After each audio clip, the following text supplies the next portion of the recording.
بسم اللہ الرحمن الرحیم نحمدہ ونصلی علی رسولہ الکریم اما بعد۔ ایمان کے بعد انسان کی زندگی کو سنوارنے اور فلاح کے مقام تک اس کو پہنچانے میں چونکہ سب سے بڑا دخل اللہ تعالیٰ کی خوف و خشیت اور آخرت کی فکر ہے،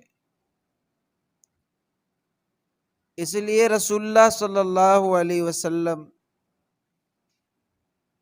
نے اپنی امت میں ان دو چیزوں کے پیدا کرنے کی خاص کوشش فرمائی۔ کبھی اس خوف فکر کے فوائد اور فضائل بیان فرماتے اور کبھی اللہ تعالیٰ کے قہر و جلال اور آخرت کی ان سخت احوال کو یاد دلاتے جن کی یاد سے دلوں میں یہ دونوں کیفیتیں پیدا ہوتی ہیں۔ صحابہ کرام رضوان اللہ تعالی علیہم اجمعین جب آپ کی خدمت میں حاضر ہوتے تھے اور آخرت اور دوزخ جنت کے متعلق آپ کی ارشادات سنتے تھے تو ان کا حال یہ ہو جاتا تھا کہ دوزخ جنت گویا ان کے آنکھوں کے سامنے ہے۔ میرے بھائیوں، دوستوں، بزرگوں، حضرت ابو ہریرہ رضی اللہ تعالی عنہ فرماتے ہیں کہ آپ صلی اللہ علیہ وسلم نے فرمایا، والذی نفسی بیدہ لو تعلمون ما اعلم لبکیتم کثیرا لبکیتم کثیرا لبکیتم کثیرا ولضحکتم قلیلا ولضحکتم قلیلا۔ فرماتے ہیں قسم اس ذات پاک کی جس کے قبضے میں میری جان ہے، اگر اللہ کے قہر و جلال اور قیامت و آخرت کے لرزہ خیز ہولناک احوال کے متعلق تمہیں وہ سب معلوم ہو جائے جو مجھے معلوم ہے تو تمہارا ہنسنا بہت کم ہو جائے اور رونا بہت بڑھ جائے۔ یہ اللہ تعالیٰ کی شان بے نیازی اور اس کے قہر و جلال اور قیامت و آخرت کے ہولناک لرزہ خیز احوال کے متعلق جو کچھ مجھے معلوم ہے اور اللہ تعالیٰ نے جو کچھ مجھ پر منکشف کر دیا ہے، اگر تم کو بھی اس کا پورا علم ہو جائے اور تمہارے آنکھوں کو بھی وہ سب نظر آنے لگے جو میں دیکھتا ہوں اور تمہارے کان بھی وہ سب کچھ سننے لگے جو میں سنتا ہوں، تو تمہارا چین سکون ختم ہو جائے، تم بہت کم ہنسو، بہت کم ہنسو، بہت کم ہنسو اور بہت زیادہ رو۔ اللہ اکبر۔ حضرت ابو ذر غفاری رضی اللہ تعالی عنہ فرماتے ہیں کہ آپ صلی اللہ علیہ وسلم نے فرمایا، میں علم غیب کی وہ چیزیں دیکھتا ہوں جو تمہیں نہیں دیکھتے، جو تم نہیں دیکھتے، اور وہ آوازیں سنتا ہوں جو تم نہیں سنتے۔ آسمان چرچرا رہا ہے، اللہ اکبر، اور حق ہے کہ وہ چرچرائے۔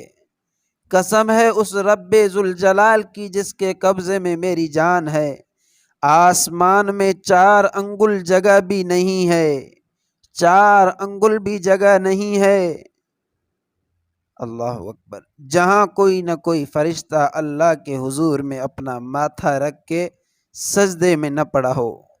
اگر تم وہ باتیں جانتے جو میں جانتا ہوں، آپ صلی اللہ علیہ وسلم نے فرمایا، تو تم بہت کم ہنستے اور بہت زیادہ روتے اور بستروں پر بیویوں سے بھی لطف اندوز نہ ہو سکتے۔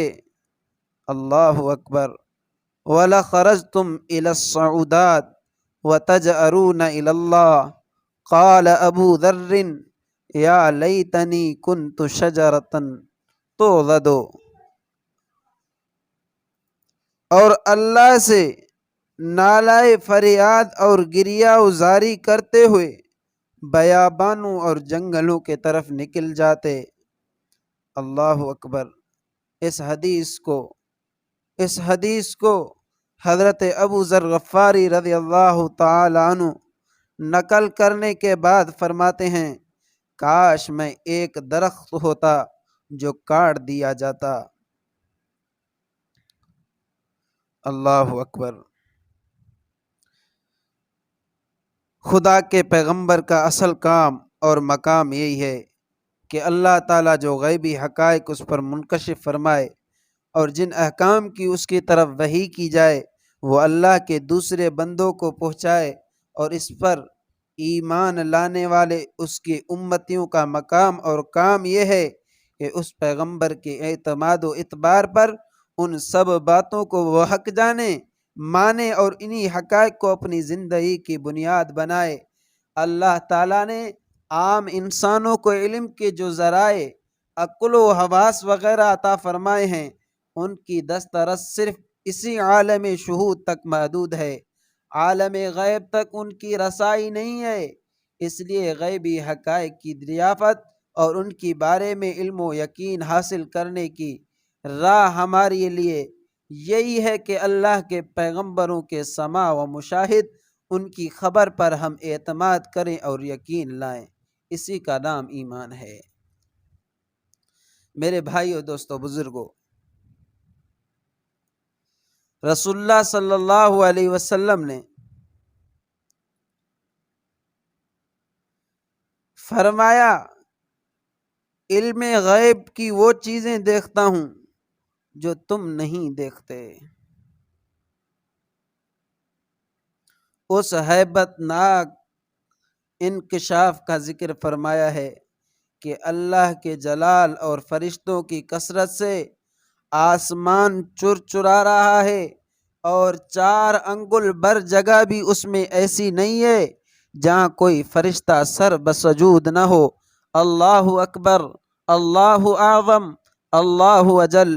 آگے حضور صلی اللہ علیہ وسلم نے فرمایا کہ اگر میری طرح تم بھی وہ سب کچھ جان لو جو میں جانتا ہوں اور جو دیکھتا سنتا ہوں تو تم اس دنیا میں اس طرح ہنسی خوشی نہ رہ سکو۔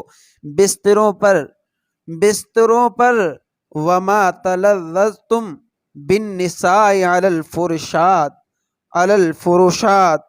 الفروشات۔ اللہ اکبر۔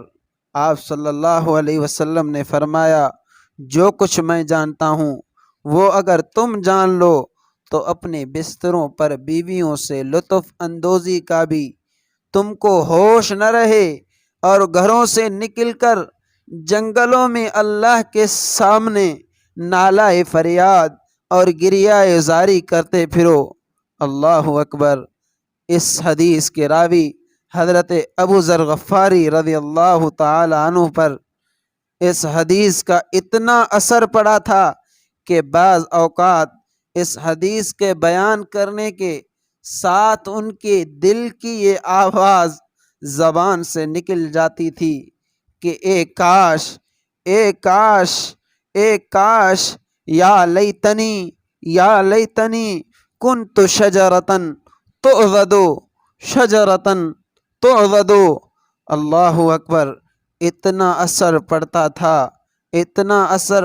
تھا کہ اے کاش میں ایک درخت ہوتا جس کو جڑ سے کاٹ ڈالا جاتا، اور پھر آخرت میں حساب کے لیے میری پیشی نہ ہوتی۔ اللہ اکبر۔ اللہ تعالیٰ کو انسانوں سے چونکہ خلافت عرضی کا کام لینا ہے، اور وہ جب ہی ممکن ہے کہ انسان اس دنیا میں اطمینان اور سکون کے ساتھ رہ سکے، اس لیے وہ حقیقتیں اور وہ چیزیں عام انسانوں سے پردہ غیب میں رکھی گئی ہیں جن کے انکشاف کے بعد آدمی اس دنیا میں سکون سے نہیں رہ سکتا، مثلاً قبر کا یا دوزخ کا عذاب، اور اسی طرح قیامت کے لرزہ خیز مناظر اگر اس دنیا میں ہم جیسے انسانوں پر منکشف کر دیے جائیں اور ہم لوگ ان کو اپنے آنکھوں سے دیکھیں تو پھر اس دنیا میں ہم کوئی کام نہیں کر سکتے۔ بلکہ زیادہ دنوں تک زندہ بھی نہیں رہ سکتے۔ لیکن رسول اللہ صلی اللہ علیہ وسلم سے اللہ تعالیٰ کو جو خاص کام لینا تھا، اس کے لیے ضروری تھا کہ آپ پر ان چیزوں کا انکشاف کر دیا جائے اور ایک درجے پر ان حقائق کا مشاہدہ آپ کو قرار دیا جائے، تاکہ آپ کے اندر وہ عین الیقین اور حق الیقین پیدا ہو جائے جس کی آپ کے منصب عالی اور کار عظیم کے لیے ضرورت تھی۔ اس لیے اس قسم کے بہت سے غیبی حقائق آپ پر منکشف کیے گئے، اور اسی کے ساتھ حکمت خداوندی نے آپ کے قلب مبارک کو وہ غیر معمولی طاقت بھی بخشی کہ اس انکشاف اور مشاہدے کے باوجود آپ اپنی تمام فرائض منصبی کو بحسن خوبی انجام دے سکیں اور دنیا میں ایسے جامع اور معتدل زندگی گزار سکیں جو قیامت تک پیدا ہونے والے ہر قسم اور ہر طبقے کے انسانوں کے لیے نمونہ بن سکے۔ میرے بھائیو، دوستو، بزرگوں، جو کچھ میں نے تمہارے سامنے، آپ کے سامنے جو حدیثیں بیان فرمائی، اللہ تعالیٰ مجھے اور آپ کو ان حدیثوں کے اوپر عمل کرنے کی توفیق عطا فرمائے۔ وآخر دعوانا